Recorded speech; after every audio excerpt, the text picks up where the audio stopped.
دوسرے مقرر حضرت مولانا عبد الرحمن صاحب جہانا گنجی صاحب کو دعوت اسٹیج دوں گا، جو بظاہر درس و تدریس کے بادشاہ لیکن تقریر و خطابت میں بھی بھرپور ملکہ رکھتے ہیں، جنہوں نے آپ کے پیارے چمن علوم القرآن کریاواں میں 15-16 سال خدمت انجام دی اور اب جامعہ عبداللہ ابن مسعود ننداؤں میں اپنے جلوے بکھیر رہے ہیں۔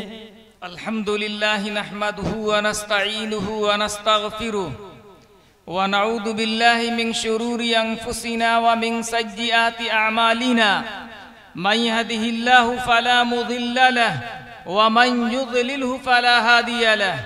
ونشهد أن لا إله إلا الله وحده لا شريك له ونشهد أن سيدنا ومولانا محمدا عبده ورسوله صلى الله تعالى على خير خلقه محمد وعلى آله وأصحابه أجمعين. أما بعد فأعوذ بالله من الشيطان الرجيم. بسم الله الرحمن الرحيم. إن الله لا يغير بقوم حتى ما يغير إن الله لا يغير ما بقوم حتى يغير ما بأنفسهم وإذا أراد الله بقوم سوءا فلا مرد له. صدق اللہ العظیم. قابل احترام بزرگوں اور عزیز ساتھیوں، آپ لوگوں کے روبرو، آپ لوگوں کے سامنے تھوڑی دیر گفتگو کرنی ہے، اس امید کے ساتھ کہ آپ لوگ میری باتوں کو بغور سنیں گے، سنجیدگی کے ساتھ سنیں گے اور اس کے اوپر غور و فکر کریں گے۔ آج ہم لوگ اس دور کے اندر انتہائی پریشانی کے ساتھ زندگی گزار رہے ہیں، اور یہ حالات ہمارے اوپر کیوں آئے؟ ہم پریشان کیوں دنیا کے اندر ہو گئے؟ اللہ رب العزت نے قرآن مجید کے اندر ضابطہ اور قانون بنا رکھا ہے۔ اللہ رب العزت فرماتے ہیں کہ جب تک انسان اپنے تعلقات کو، اپنی روش کو، اپنے طور و طریقے کو یہ شریعت کے مطابق رکھتا ہے، اللہ کے ساتھ اپنے تعلقات کو مضبوط رکھتا ہے، اپنا طریقہ اسلامی طریقہ اختیار کرتا ہے، اس وقت تک اللہ رب العزت لوگوں کو سربلندی عطا فرماتا ہے۔ لیکن جب قوم اپنے روش کو، اپنے طریقے کو بدل دیتی ہے تو اللہ رب العزت کی جانب سے جو مہربانیاں ہوتی ہیں، جو عنایات ہوتی ہے، اللہ کی جو توجہات ہوتی ہے، اس کے لطف و کرم کی جو بارش ہوا کرتی ہے، یہ چیزیں ختم ہونے لگتی ہیں اور قوم عذاب الہی کے اندر گرفتار ہو جاتی ہے، اللہ کی گرفت کے اندر آ جاتی ہے، اللہ کی پکڑ کے اندر آ جاتی ہے۔ جب اللہ کسی قوم کی گرفت کرتا ہے، کسی کو پکڑ کرتا ہے، تو اس کو کوئی بچانے والا دنیا کے اندر نہیں ملتا، اس عذاب کو کوئی دور کرنے والا دنیا کے اندر اس کو نہیں ملتا۔ من ذا الذی یعصمکم من اللہ ان اراد بکم سوءا او اراد بکم رحمہ۔ اللہ خود اعلان فرماتا ہے کہ اللہ کی پکڑ سے، اللہ کی عذاب سے، اللہ کی گرفت سے کوئی کسی کو بچانے والا نہیں ہے۔ یہ ہماری صورتحال چونکہ تبدیلی کی ہے، ہم لوگوں نے اپنے حالات کو بدل رکھا ہے، ہم کو ایک طور اور طریقہ دیا گیا تھا، ہمیں ایک قانون اور دستور دیا گیا تھا کہ اسی دستور اور قانون کے مطابق ہم لوگوں کو زندگی گزارنا ہے، لیکن ہم نے اس قانون کو پسے پشت ڈال دیا، ہم نے اس کے اوپر عمل کرنا چھوڑ دیا، جس کی وجہ سے ہم لوگ آج تاریکی کے اندر، آج ہلاکت و بربادی کے اندر، اللہ کی گرفت کے اندر آ کر کے زندگی گزار رہے ہیں۔ ورنہ یہی امت مسلمہ جب قرآن کے اوپر عمل کرنے والی تھی، مسلمانوں کی زندگی کے اندر اسلامی احکامات تھے، اللہ کے اوامر نواہی کے اوپر عمل کر رہے تھے، مسلمانوں کی تہذیب اسلامی تہذیب تھی، مسلمانوں کی ثقافت اسلامی ثقافت تھی، مسلمانوں کا کلچر اسلامی کلچر تھا، مسلمانوں کی زندگی کے اندر جناب محمد الرسول اللہ صلی اللہ علیہ وسلم کی پیاری سنتیں تھی، ہم اوامر و نواہی کے اوپر عمل کر رہے تھے۔ اللہ رب العزت نے ہم لوگوں کو سربلندی عطا کر رکھی تھی، دنیا کی ساری قومیں مسلمانوں کو اپنا مقتدا، اپنا پیشوا، اپنا مقتدا خیال کر رہی تھی، اپنا پیشوا تصور کر رہی تھی۔ دنیا کی زمام حکومت، دنیا کی لگام حکومت، دنیا کا اقتدار مسلمانوں کے ہاتھ کے اندر تھا، مسلمانوں کا شان و شوکت، اس کا روب و دبدبہ دنیا کی ساری قوم کے اوپر موجود تھا، ساری قوم کے اندر تھا۔ لیکن جب ہم نے صحیح طریقے کو چھوڑا تو ذلیل و خوار ہو کر آج زندگی دنیا کے اندر گزار رہے ہیں۔ جناب محمد الرسول اللہ صلی اللہ علیہ وسلم نے مکہ المکرمہ کے اندر اپنی نبوت کا اعلان کیا تھا۔ 13 سال کی آپ کی زندگی مکے کی، اس کے بعد آپ ہجرت فرما کر کے مدینہ المنورہ تشریف لے گئے۔ وہاں اسلام کو پھیلنے کا، پھولنے کا،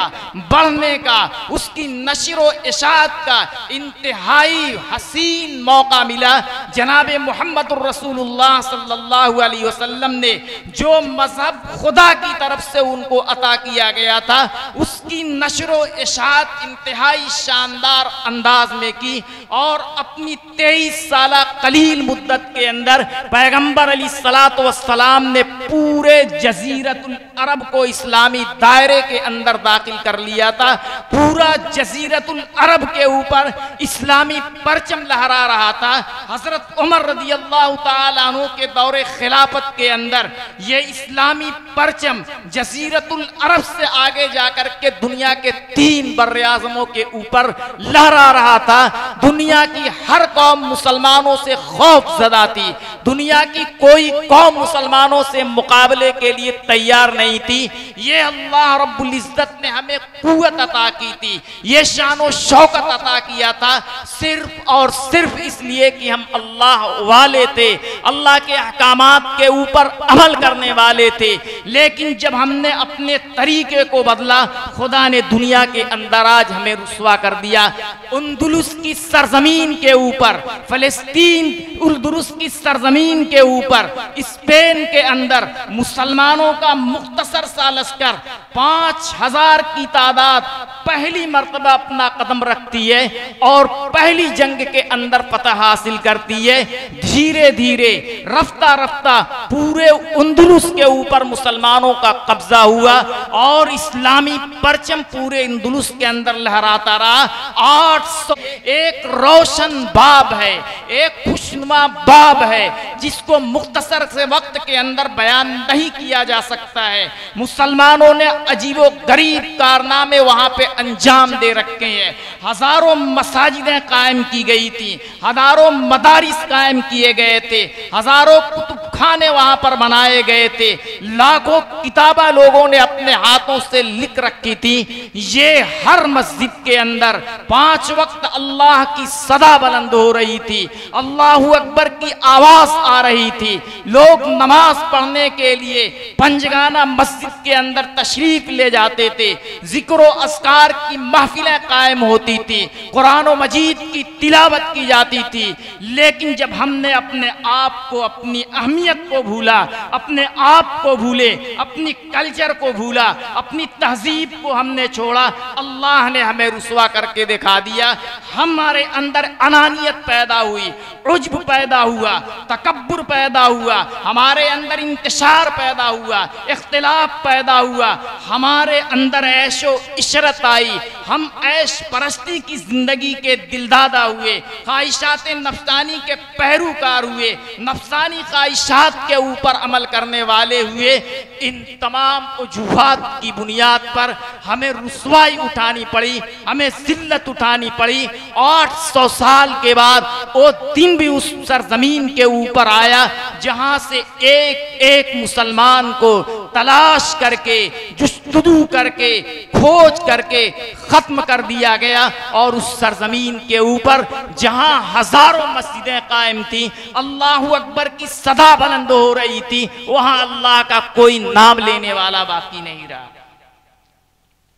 عزیزان گرامی، ان چیزوں کو ہمیں سمجھنے کی ضرورت ہے۔ اللہ کے نبی جناب محمد الرسول اللہ صلی اللہ علیہ وسلم نے فرمایا تھا، یہ مصیبت آئے گی، کب آئے گی؟ جب ہم نے اپنے طور و طریقے کو بھول بیٹھیں گے۔ آج ہم اپنے آپ کو مسلمان کہتے ہیں، اپنے آپ کو اسلامی نام کے ساتھ موصوف کر کے دنیا کے اندر یہ بتاتے ہیں مسلمان ہیں، صرف نام اور نام کے مسلمان ہیں۔ جس طریقے سے ایک نان مسلم، ایک ہندو یہ تصور کرتا ہے، یہ خیال کرتا ہے کہ ہم ایک قوم ہے جن کو ہندو کہا جاتا ہے، اسی طریقے سے ہم لوگ بھی یہ تصور کرتے ہیں، یہ خیال کرتے ہیں کہ ہم مسلمان ہیں۔ ہمارے اندر اسلامی احساسات باقی نہیں ہے، ہمارے اندر اسلامی ذمہ داری باقی نہیں ہے، ہمارے اندر جو احساس ہونا چاہیے تھا، ہمارے اندر جو فکر ہونی چاہیے تھی، وہ فکر باقی نہیں ہے۔ جس طریقے سے ایک غیر مسلم دوسرے کو دھوکہ دیتا ہے، اسی طریقے سے ہم بھی دھوکہ دیتے ہیں۔ ایک غیر مسلم جس طریقے سے شراب پیتا ہے، آج کا مسلمان بھی شراب پیتا ہے، ایک نان ہے تو مسلمان بھی لگاتا ہے۔ فرق ہمارے اور ان کے اندر اعمال کے اعتبار سے، عمل کے میدان میں، کردار کے میدان کے اندر کوئی فرق نہیں ہے، صرف فرق اور باقی ہے تو نام کا باقی ہے۔ وہ اپنے آپ کو ہندو کہتا ہے، ہم اپنے آپ کو مسلمان کہتے ہیں۔ یہ ہمارے حالات ہیں۔ اس حالات کے اندر اللہ رب العزت سے توجہ لگائے ہیں، رحمت کی بارش ہوگی، ہماری حفاظت ہوگی، ہمیں محفوظ رکھا جائے گا۔ اگر ہم اپنے آپ کو نہیں بدلیں گے، خدا کی طرف سے رحمتیں نہیں آئیں گی۔ اللہ رب العزت نے قرآن کریم کے اندر صاف اعلان کر رکھا ہے، اللہ اپنی نوازشات کو ختم نہیں کرتا ہے، اپنی عنایات کو ختم نہیں کرتا ہے جب تک کہ قوم صحیح طریقے کے اوپر رہتی ہے۔ جب قوم خود اپنی روش کو بدل دیتی ہے، اللہ کی طرف سے مصیبتیں آنا شروع ہو جاتی ہیں۔ جناب محمد الرسول اللہ صلی اللہ علیہ وسلم نے فرمایا تھا، یوشک ان یاتی علی الناس زمان لا یبقى من الاسلام الا اسمه ولا يبقى من الاسلام الا رسمه ولا يبقى من القرآن الا رسمه ومساجدهم عامرة من الهدى وخراب من الهدى۔ کہ اللہ کے نبی فرماتے ہیں کہ نام کا مسلمان باقی رہے گا، قرآن کے اندر نقوش باقی رہ جائیں گے، مسجدیں بڑی عالی شان بنائی جائیں گی، لیکن نمازیوں سے خالی ہوں گی، ذکر و تلاوت سے خالی ہوں گی، اس کے اندر نماز پڑھنے والے نہیں ہوں گے۔ آج ہم اپنے گریبان کے اندر جھانک کر کے دیکھیں، ہمارے محلے کا، ہمارے گاؤں کا، ہمارے علاقے کا کتنا آدمی، کتنے لوگ مسجد کے اندر جاتے ہیں، کتنے لوگ نماز پڑھنے کے اندر مسجدوں کے اندر شریک ہوتے ہیں۔ ہم صرف اور صرف اپنے آپ کو مسلمان کہتے ہیں، کسی اینگل سے، کسی کردار سے، کسی عمل سے ہم اپنے آپ کو مسلمان ہونا ثابت کرنا چاہے، یہ انتہائی ہمارے لیے مشکل ہوگا۔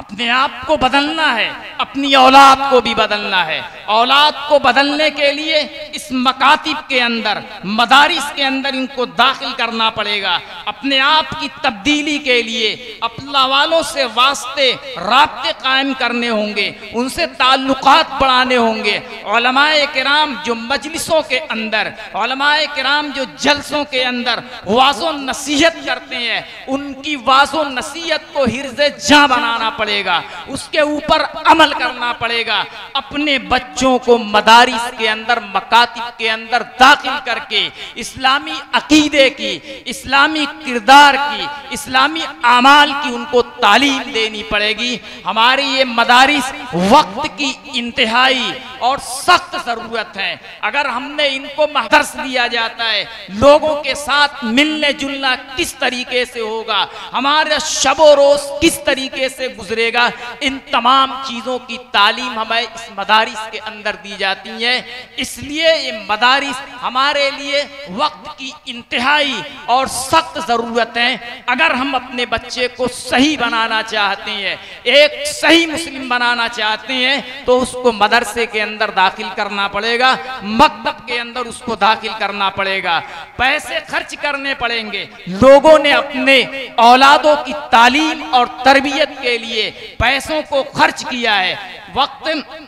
تھوڑا سا ہے، مجمع بھی جا چکا ہے، ورنہ پر پوری تفصیل کے ساتھ آپ لوگوں کے سامنے ذکر کرتا۔ لوگوں نے اپنے گھروں کی چھت کی لکڑیوں کو تعلیم حاصل کرنے کے لیے بیچ رکھا ہے، نہ جانے کیا کیا جتن کیے۔ پیٹ کے اوپر ان لوگوں نے پتھر باندھا، بھوکے رہے، لیکن اپنی اولاد کو ان لوگوں نے تعلیم دی ہے۔ ایک تو ہمیں تعلیم دینا ہے، دوسرا یہ کہ ان اولاد کی تعلیم کے ساتھ ساتھ ان کی تربیت بھی کرنی ہے۔ تربیت کے میدان کے اندر، ان کو اچھا بنانے کے میدان کے اندر ہم بہت زیادہ دور ہیں، جبکہ انبیاء علیہ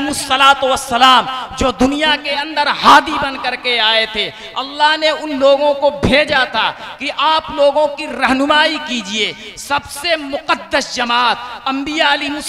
السلام کی جماعت ہے، ان کو اپنی اولاد کی فکر ہے۔ حضرت ابراہیم علیہ السلام دعا فرما رہے ہیں، اذ قال ابراہیم رب اجعل هذا البلد آمنا واجنبنی وبنی ان نعبد الاصنام۔ اللہ فرما رہا ہے کہ میرا خلیل دعا کر رہا ہے، اے اللہ اس مکے کو امن والا شہر بنا دیجئے، شانتی والا شہر بنا دیجئے، مجھ کو اور میری اولاد کو بتوں کی عبادت کرنے سے محفوظ رکھیے، دور رکھیے۔ دوسرے مقام پہ حضرت ابراہیم علیہ السلام دعا فرما رہے ہیں، رب اجعلنی مقیم الصلاۃ ومن ذریتی، اے اللہ مجھے نماز کا قائم کرنے والا بنائیے، میری اولاد کو نماز کا قائم کرنے والا بنائیے۔ حضرت نوح علیہ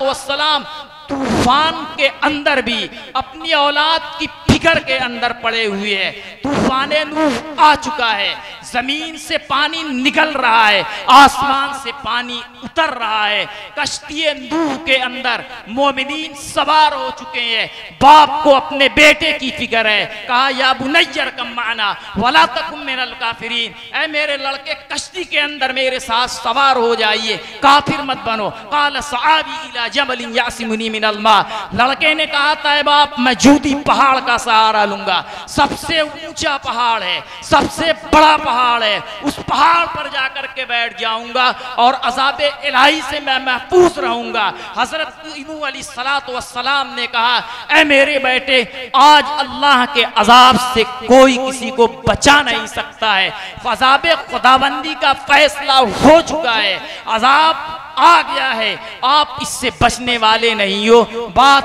یہی ہو رہی تھی، ایک لہر آئی، ایک موج آئی اور لڑکا ڈوب گیا سمندر کے اندر۔ باپ کو، پیغمبر کو، حضرت نوح علیہ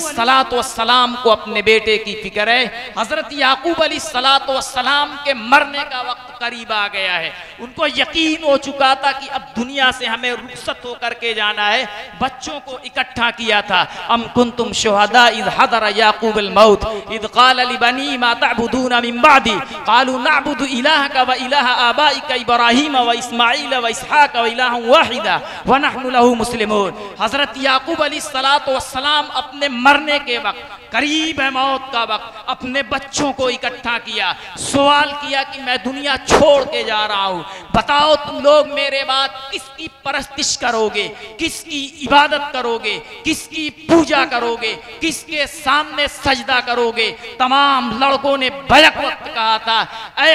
میرے باپ، ہم تو اللہ کی عبادت کریں گے، آپ کے باپ معبود کی، حضرت ابراہیم کے معبود کی، اسماعیل اور اسحاق کے معبود کی عبادت کریں گے، اور ایک معبود ہے اس کے ہم مطیع و فرما بردار ہوں گے۔ حضرت یعقوب علیہ السلام کو اپنے بچے کی فکر ہے۔ انبیاء کی مقدس جماعت جو سب سے برگزیدہ جماعت ہے، اللہ کے نزدیک سب سے زیادہ قریبی ہے، سب سے بڑا ان کا مقام اور مرتبہ ہے، ان کو اپنی اولاد کی فکر ہے۔ آج اس آخری دور کے اندر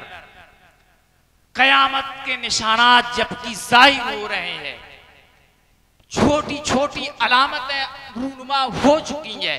ایسے فتنے کے دور میں، پرآشوب دور میں، پرفتن دور کے اندر، جبکہ ہر طرف فتنے کی بارش ہو رہی ہے، فتنے کی لہر دوڑ رہی ہے، لوگ مرتد ہو رہے ہیں، ارتداد کی ایسا محسوس ہو رہا ہے کہ آندھی اور طوفان آنے والا ہے، ایسے وقت کے ہم اندر اپنی اولاد سے غافل ہو کر گھر میں بیٹھے ہوئے ہیں اور سمجھ رہے ہیں کہ ہماری اولاد ہماری مطیع و فرما بردار ہوگی، ہماری اطاعت گزار ہوگی، ہمارے باتوں کو تسلیم کرے گی۔ یہ خواب ہے، خیال ہے، اس کا حقیقت سے کوئی واسطہ نہیں ہے۔ ہم نے اگر اپنی اولاد کی فکر نہیں کی، یہی اولاد کل قیامت کے دن ہمیں جہنم میں لے جانے کا ذریعہ بنے گی۔ بیٹا کہے گا اے اللہ یہ میرا باپ ہے، اس نے مجھے پیدا کر رکھا تھا، مجھے ہر چیز کی میری خواہشات کی پوری کر رکھا تھا، کپڑا دلایا، کپڑا پہنایا، مجھے کھلایا پلایا، میری رہائش کا انتظام کیا، میرے مکان کا انتظام کیا، میری دکان کا انتظام کیا، چلنے کے لیے سواری کو مہیا کیا۔ غرض یہ کہ دنیا کے اندر جو چیزیں بھی مجھے ضرورت کی تھی، جو چیزیں مجھ سے آسانی پیدا کر سکتی تھی، ان تمام چیزوں کی یہ میرا باپ فکر کر رہا تھا، لیکن اس نے میری تعلیم کی، میری تربیت کی فکر نہیں کیا، جس کی وجہ سے آج مجھے جہنم کے ایندھن کے اندر جانا پڑ رہا ہے، جہنم کی آگ کے اندر ہمیں جانا پڑ رہا ہے۔ کل قیامت کے دن یہی بچہ ہمارا گریبان پکڑ کر کے خدا کی بارگاہ کے اندر کھڑا کر دے گا، ہمارے پاس کوئی اس وقت جواب نہیں ہوگا۔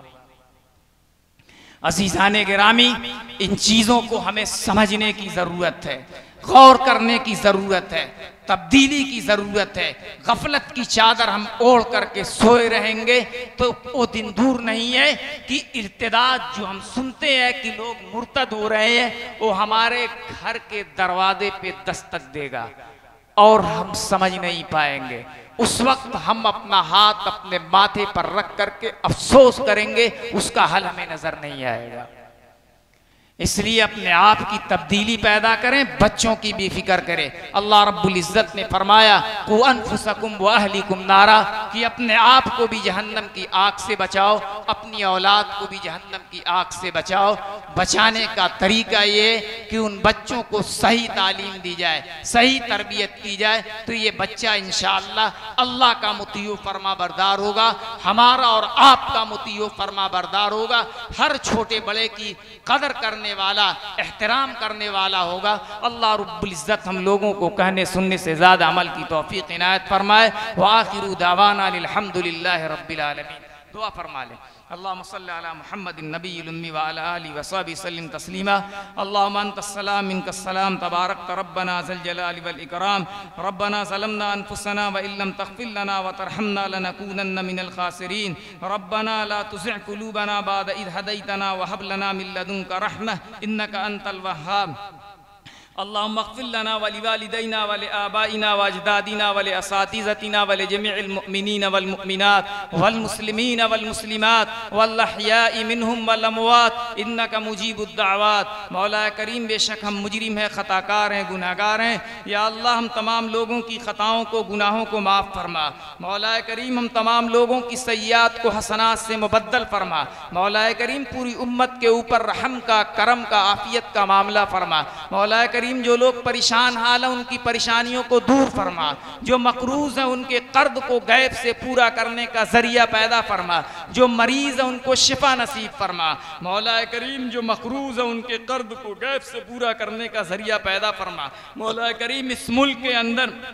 امن چین سکون پیدا فرما، مولا کریم تمام مسلمانوں کے جان کی، مال کی، آبرو کی، عزت کی، ایمان کی حفاظت فرما، مولا کریم تمام مسلمانوں کے جان کی، مال کی، آبرو کی، عزت کی، ایمان کی حفاظت فرما، مولا کریم پوری امت کے اوپر رحم کا، کرم کا، عافیت کا معاملہ فرما، مولا کریم فلسطین کے مسلمانوں کی حفاظت فرما، مولا کریم مولا کریم مولا کریم ان کی حفاظت فرما، مولا کریم ان کے اپنا خصوصی رحم ان کے اوپر نازل فرما، مولا کریم اپنی رحمت کی بارش ان لوگوں کے اوپر نازل فرما، مولا کریم غیب سے ان کی مدد فرما، مولا کریم آپ کے دین کی، آپ کے گھر کی حفاظت کے لیے مولا کریم قربانیاں پیش کر رہے ہیں، مولا کریم شہید ہو رہے ہیں ان کی شہادتوں کو قبول فرما، مولا کریم جو لوگ گھائل ہیں، جن لوگوں کو چوٹ لگی ہے، مولا کریم ان کو صبر کی توفیق عنایت فرما، مولا کریم ان کے زخموں کو مندبل فرما، مولا کریم ان کو حوصلہ عطا فرما،